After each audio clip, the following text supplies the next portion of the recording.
ห่วงใยในฐานะของรัฐบาลผมก็พยายามจะทำให้ดีที่สุดนะครับขณะที่พลเอกอนุพงษ์เผ่าจินดารัฐมนตรีว่าการกระทรวงมหาดไทยแถลงผลการประชุมมาตรการเร่งด่วนในการแก้ไขปัญหายาเสพติดและอาวุธปืนว่าจะเข้มงวดป้องกันและปราบปรามยาเสพติดโดยหากพิสูจน์ว่ามีการปล่อยปละละเลยจากเจ้าหน้าที่ก็จะบังคับใช้กฎหมายอย่างจริงจังทั้งการให้หยุดปฏิบัติหน้าที่และการรับราชการในอนาคตทุกฝ่ายต้องเข้มงวดในการปฏิบัติผมยกตัวอย่างว่าทางมหาดไทยถ้าคนทั้งหมู่บ้านเขารู้กันหมดว่ามีแต่ทางฝ่ายปกครองไม่รู้อันนี้จะต้องประเมินถ้ากฎหมายสามารถที่จะให้หยุดปฏิบัติหน้าที่ได้ก็จะทำรัฐมนตรีว่าการกระทรวงมหาดไทยยังกล่าวว่าขณะนี้กำลังพิจารณาร่วมกับตำรวจว่าจะพิจารณาแก้กฎหมายการครอบครองยาเสพติดที่ไม่เกิน5 เม็ดไม่เป็นผู้เสพไม่ดำเนินคดีแต่เห็นว่าปัญหายาเสพติดจะลดลงทุกคนในสังคมต้องร่วมมือกันและในส่วนของเจ้าหน้าที่ยืนยันว่าจะเข้าจับกุมทันทีหากพบมียาเสพติดโดยไม่มีการละเว้นด้านนายแพทย์โอภาสการกวินพงศ์ปลัดกระทรวงสาธารณสุขกล่าวถึงผู้ป่วยยาเสพติดที่เข้ารับการบำบัดแล้วและกลับมาเสพยาซ้ำอีกว่าเป็นผู้ป่วยโรคเรื้อรังและมีโอกาสกลับไปติดซ้ำค่อนข้างสูงทั้งนี้ในเชิงวิชาการทั่วโลกผู้ป่วยเหล่านี้ถึง70%เมื่อผ่านไป1 ปีมีโอกาสกลับไปเสพยาอีกครั้งฉะนั้นในระบบสุดท้ายของการป้องกันไม่ให้เกิดการกลับไปเสพซ้ำโดยหัวใจสำคัญของการดูแลเรื่องนี้คือต้องอาศัยความร่วมมือกันทั้งหน่วยงานที่เกี่ยวข้องและชุมชนพันธิตนาถขวัญแสนสุขรายงานต่อจากนี้ไปขอเชิญรับฟังไทยคู่ฟ้า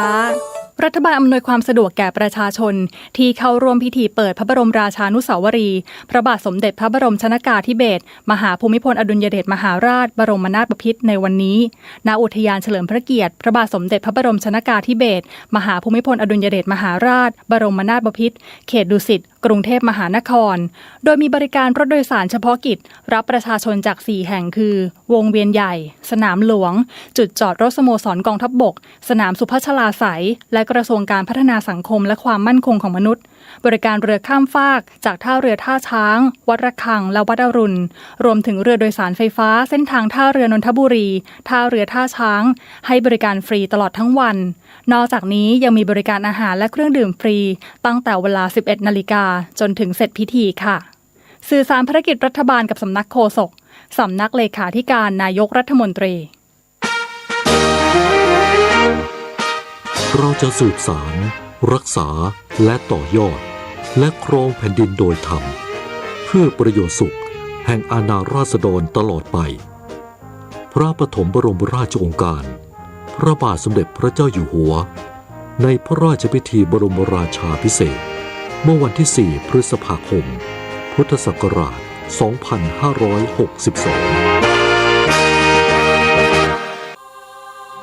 13 ตุลาคมก้มกราบฟ้า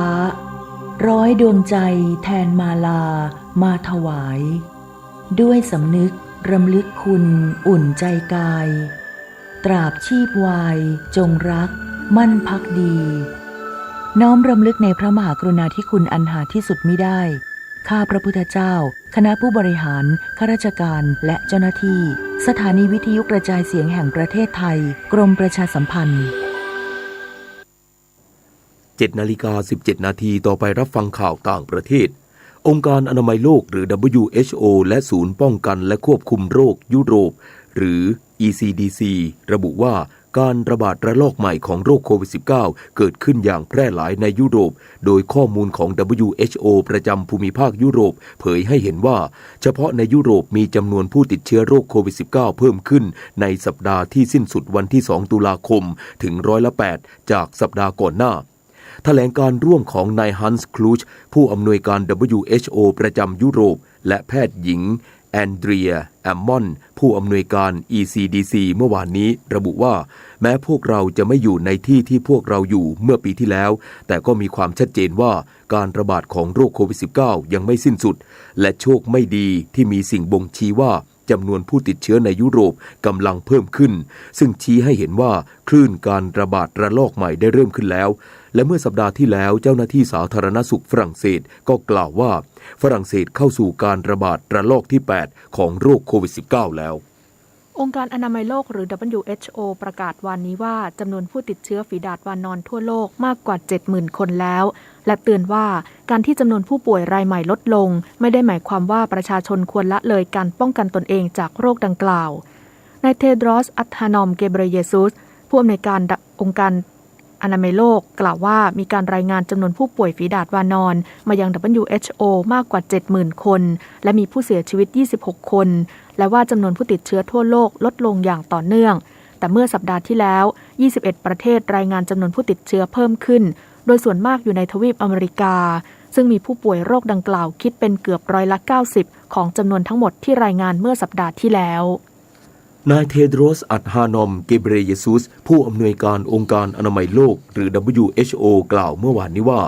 การทดลองทางคลินิกสำหรับวัคซีนต้านอีโบลาที่กำลังระบาดหนักในยูกันดาจะเริ่มขึ้นในอีกไม่กี่สัปดาห์ข้างหน้านายเกเบรเยซุสยังกล่าวด้วยว่าวัคซีนอีโบลาที่มีประสิทธิภาพในการต้านเชื้อไวรัสดังกล่าวที่ระบาดอยู่ในสาธารณรัฐประชาธิปไตยคองโกไม่มีประสิทธิภาพในการต้านเชื้ออีโบลาที่ระบาดอยู่ในยูกันดาทั้งนี้เจ้าหน้าที่ยูกันดาประกาศเมื่อเดือนที่แล้วว่าพบผู้เสียชีวิตจากอีโบลาเป็นครั้งแรกในประเทศนับตั้งแต่ปี 2562 โดยรัฐมนตรีสาธารณสุขระบุว่าจำนวนผู้เสียชีวิตจากโรคติดเชื้อร้ายแรงดังกล่าวมากกว่า 19 คนในจำนวนนี้มีเจ้าหน้าที่สาธารณสุขรวมอยู่ด้วยหลายคนบรรดาทูตสหภาพยุโรปหรือ EU กล่าวว่าประเทศสมาชิก EU ตกลงที่จะคว่ำบาตรอิหร่านหลังเจ้าหน้าที่อิหร่านปราบปรามผู้ประท้วงต่อต้านการเสียชีวิตของหญิงอิหร่านระหว่างถูกควบคุมตัวด้วยความรุนแรงและบรรดารัฐมนตรีต่างประเทศสมาชิก EU จะลงมติยอมรับการคว่ำบาตรในวันจันทร์หน้าด้านนางเออร์ซูล่า ฟอนเดอร์เลเยนประธานคณะกรรมาการยุโรปกล่าวเมื่อช่วงเช้าวานนี้ว่าถึงเวลาแล้วที่ต้องคว่ำบาตรผู้ที่รับผิดชอบในการกดขี่ผู้หญิงขณะที่ทูต EU 4 คนกล่าวกับผู้สื่อข่าวว่า EU ได้บรรลุข้อตกลงทางการเมืองในการคว่ำบาตรเมื่อวานนี้และจะมีการประชุมรัฐมนตรีต่างประเทศ EU ในลักเซมเบิร์กในวันจันทร์หน้าเพื่อลงมติยอมรับอย่างเป็นทางการต่อไปรับฟังข่าวกีฬาค่ะผลฟุตบอลสโมสรยุโรปยูฟ่าแชมเปี้ยนลีกกลุ่ม A หงส์แดงลิเวอร์พูลบุกชนะเรนเจอร์จากสกอตแลนด์ขาดลอย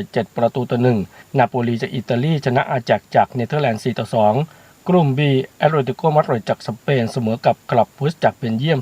0-0เลเวอร์คูเซ่นจากเยอรมนีแพ้โปโตจากโปรตุเกส0-3กลุ่ม C บาร์เซโลนาจากสเปนเสมอกับอินเตอร์มิลานจากอิตาลี3-3วิกตอเรียเพลเซนจากสาธารณรัฐเช็กแพ้บาเยิร์นมิวนิกจากเยอรมนี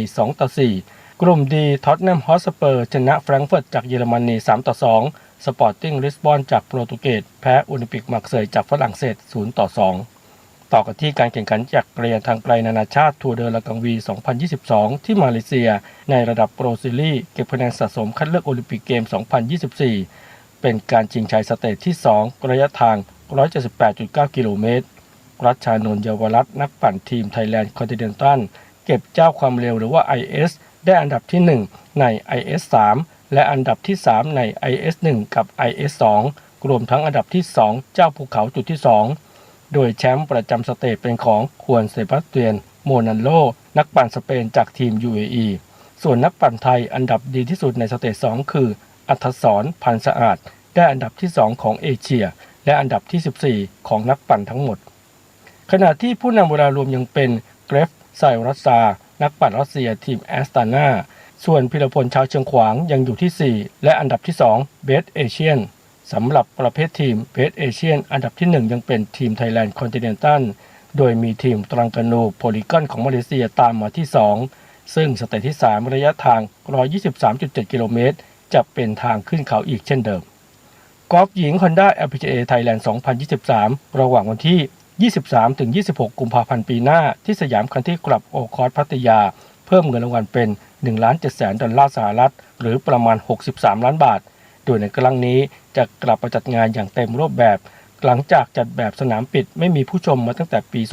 2019 พร้อมเปิดจำหน่ายบัตรให้แฟนกอล์ฟเข้าเชียร์ถึงขอบสนามมีโปรสาวชั้นนำของโลกเข้าร่วมการแข่งขันกว่า70คนอาทินันนา เคิร์สแมนเซนแชมป์ปีล่าสุดรวมไปถึงโปรขวัญใจชาวไทยแพตตี้ประภังกร ทวัฒนกิจ2พี่น้องโปรโมโมริยาโปรเมเอริยาจุฑานุการ รวมถึงลูกกี้นักกอล์ฟดาวรุ่งแห่งปีโปรจีนอัธยาธิติกุลนักกอล์ฟหมายเลข2ของโลกพร้อมด้วยโปรกอล์ฟชั้นนำอีกมากมายชมการถ่ายทอดสดได้ทาง PPTV SD ช่อง 36 พงษ์เกษมสมศักดิ์รายงานต่อไปเป็นพยากรณ์อากาศประกาศกรมอุตุนิยมวิทยาเรื่องหย่อมความกดอากาศต่ำกำลังแรงฉบับที่ 2 หย่อมความกดอากาศต่ำกำลังแรงที่ปกคลุมบริเวณตอนบนของประเทศฟิลิปปินส์ได้เคลื่อนตัวมุ่งสู่ทะเลจีนใต้ตอนกลางแล้วคาดว่าจะทวีกำลังแรงขึ้นและเคลื่อนเข้าใกล้ชายฝั่งประเทศเวียดนามตอนกลางในช่วงวันที่ 13 ถึง 14 ตุลาคม 2565 ส่งผลให้ในช่วงวันที่ 14 ถึง 15 ตุลาคม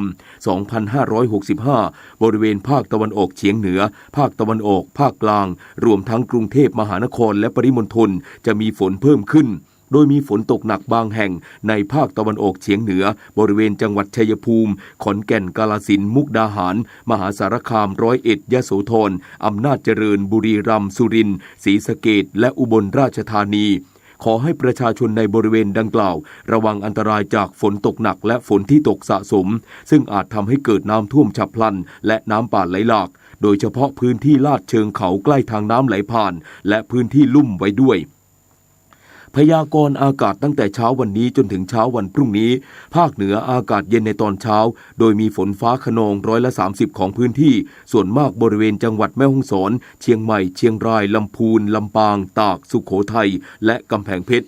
ภาคตะวันออกเฉียงเหนืออากาศเย็นในตอนเช้าและอุณหภูมิจะลดลงอีกเล็กน้อยโดยมีฝนเล็กน้อยบางแห่งส่วนมากทางตอนล่างของภาคกลางมีเมฆบางส่วนกับมีฝนฟ้าคะนอง10%ของพื้นที่ส่วนมากบริเวณจังหวัดราชบุรีกาญจนบุรีอุทัยธานีและนครสวรรค์ภาคตะวันออกมีเมฆบางส่วนกับมีฝนฟ้าคะนอง10%ของพื้นที่ส่วนมากบริเวณจังหวัดนครนายกและปราจีนบุรีลมตะวันออกเฉียงเหนือความเร็ว 15-30 กิโลเมตรต่อชั่วโมงทะเลมีคลื่นสูง 1-2 เมตรบริเวณที่มีฝนฟ้าคะนองคลื่นสูงประมาณ2 เมตรภาคใต้ฝั่งตะวันออกมีฝนฟ้าคะนอง60%ของพื้นที่กับมีฝนตกหนักบางแห่งบริเวณจังหวัดสุราษฎร์ธานีนครศรีธรรมราชพัทลุงสงขลาปัตตานีและนราธิวาสลมตะวันตกเฉียงเหนือความเร็ว 15-30 กิโลเมตรต่อชั่วโมงทะเลมีคลื่นสูงประมาณ1 เมตรบริเวณที่มีฝนฟ้าคะนองคลื่นสูงมากกว่า1 เมตรภาคใต้ฝั่งตะวันตกมีฝนฟ้าคะนอง60%ของพื้นที่กับมีฝนตกหนักบางแห่งบริเวณจังหวัดพังงากระบี่ตรังและสตูลลมตะวันตกเฉียงเหนือความเร็ว 15-30 กิโลเมตรต่อชั่วโมงทะเลมีคลื่นสูงประมาณ1 เมตรบริเวณที่มีฝนฟ้าคะนองคลื่นสูงมากกว่า1 เมตรกรุงเทพมหานครและปริมณฑลมีเมฆบางส่วนกับมีฝนฟ้าคะนอง10%ของพื้นที่สภาวะระดับน้ำในแม่น้ำเจ้าพระยาที่หน้ากองบัญชาการกองทัพเรือคำนวณโดยกรมอุทกศาสตร์กองทัพเรือวันนี้น้ำขึ้นเต็มที่เวลา 9:05 นาทีสูงกว่าระดับทะเลปานกลาง2 เมตร 5 เซนติเมตรและเวลา 19:35 นาทีสูงกว่าระดับทะเลปานกลาง2 เมตร 12 เซนติเมตรน้ำลงเต็มที่เวลา 3:33 นาทีสูงกว่าระดับทะเลปานกลาง86 เซนติเมตรและเวลา 14:38 นาทีสูงกว่าระดับทะเลปานกลาง1 เมตร 72 เซนติเมตรวันนี้ที่ประภาคารกาญจนาภิเษกแหลมพรหมเทพจังหวัดภูเก็ตดวงอาทิตย์ตกเวลา 18:12 นาทีกรุงเทพมหานครดวงอาทิตย์ตกเวลา 18:00 น1 นาทีกับกปท.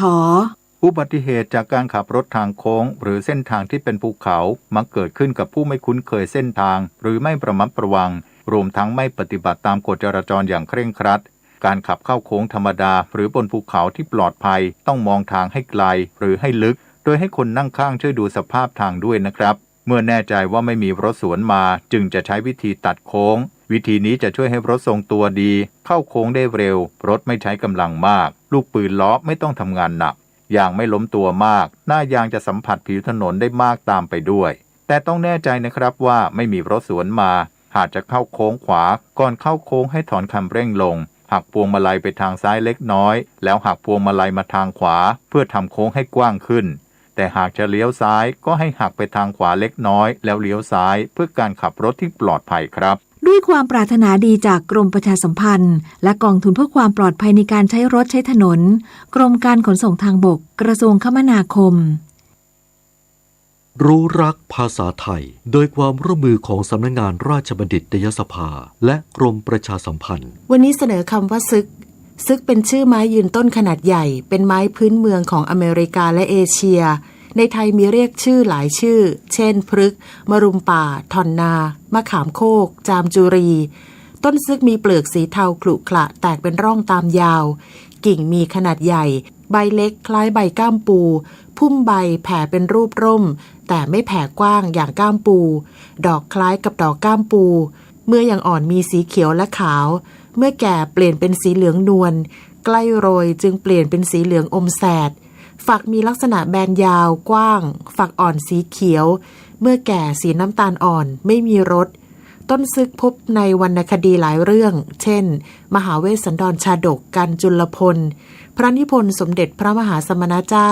กรมพระปรมานุชิตชิโนรสที่กล่าวถึงพันไม้ต่างๆว่าหน้าโน้นก็พฤกษาหูกวางยางยูงพยอมใหญ่สัพพซึกซากโศกไซมะซางศาสตร์สีเสียดสนสะพรั่งผู้มีคำถามการใช้ภาษาไทยสอบถามได้ที่ www.orst.go.th ความรู้ในตัวบทกฎหมายก็เป็นสิ่งที่สำคัญแต่ทุกคนก็จำเป็นต้องสำนึกตระหนักด้วยว่าการใช้กฎหมายเพื่อพดุงรักษาความยุติธรรมให้ได้แท้จริงนั้นต้องใช้ให้ถูกต้องเหมาะสมตามเหตุตามผลตามความเป็นจริงโดยไม่สวนทางกับศีลธรรมจริยธรรมมนุษยธรรมพระบรมราโชวาทพระบาทสมเด็จพระเจ้าอยู่หัวกฤษรวิวรรณบรรณาธิการข่าวจันทิมาเจษฎาจิตพัฒนาและบุญมาศรีมาศอ่านปลุกกระแสท่องเที่ยวเชิงวัฒนธรรมเพื่อสร้างรายได้เสริมสร้างเศรษฐกิจฐานรากของชุมชนกับแอปพลิเคชันเที่ยวเท่ๆเสน่ห์เมืองไทยแอปที่จะพาคุณไปสัมผัสกับสถานที่ท่องเที่ยวทางวัฒนธรรมประวัติศาสตร์และธรรมชาติจาก76จังหวัดทั่วไทยพร้อมแพ็กเกจท่องเที่ยวที่พักร้านอาหารและเทศกาลประเพณีที่สำคัญของแต่ละจังหวัดเที่ยวเชิงวัฒนธรรมช่วยเพิ่มมูลค่าทางเศรษฐกิจให้ชุมชนเพื่อพัฒนาทักษะอาชีพและเพิ่มขีดความสามารถของแรงงานไทยรองรับอุตสาหกรรมเป้าหมายในพื้นที่ระเบียงเศรษฐกิจพิเศษภาคตะวันออก EEC โมเดลต้นแบบการศึกษายุคใหม่ที่สร้างคนให้ตรงกับงานมีเป้าหมายให้คนในพื้นที่ EEC มีทักษะดีมีงานทำรายได้ดีสร้างโอกาสสร้างชาติสร้างขีดความสามารถในการแข่งขัน กลับมารับฟังข่าวในช่วงที่2ครับท่านผู้ฟังครับวันนี้พระบาทสมเด็จพระเจ้าอยู่หัวและสมเด็จพระนางเจ้าพระบรมราชินีเสด็จพระราชดำเนินไปทรงเปิดพระบรมราชานุสาวรีย์พระบาทสมเด็จพระบรมชนกาธิเบศรมหาภูมิพลอดุลยเดชมหาราชบรมนาถบพิตรณอุทยานเฉลิมพระเกียรติเขตดุสิตกรุงเทพมหานครภาครัฐได้เตรียมความพร้อมอำนวยความสะดวกให้กับประชาชนที่มาเฝ้าทูลละอองธุลีพระบาทรับเสด็จอย่างไรบ้างนั้นเช้าวันนี้เราจะไปพูดคุยกับคุณรัชดาธนาดิเรกรองโฆษกประจำสำนักนายกรัฐมนตรีสัมภาษณ์โดยคุณปิยาพันธ์ยังเทียนครับสวัสดี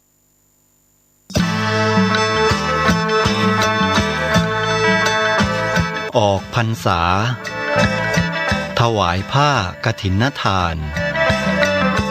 สืบสารพุทธประเพณี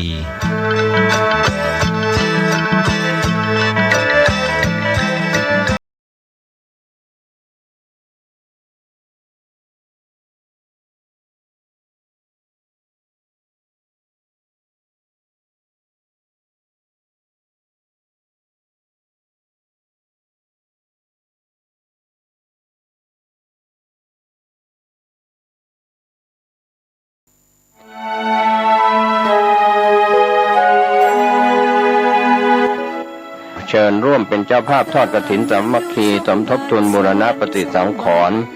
สาราอเนกประสงค์เพื่อการบุญการกุศลงานมงคลและอวมงคลของวัดโป่งน้อยตำบลสุเทพอำเภอเมืองจังหวัดเชียงใหม่ทอดกฐินวันเสาร์ที่15ตุลาคมพุทธศักราช2565โดยวันที่14ตุลาคมสมโภชองค์กฐินณวัดโป่งน้อย พิธีทอดกฐินวันเสาร์ที่ 15 ตุลาคมช่วงเช้า 9 นาฬิกา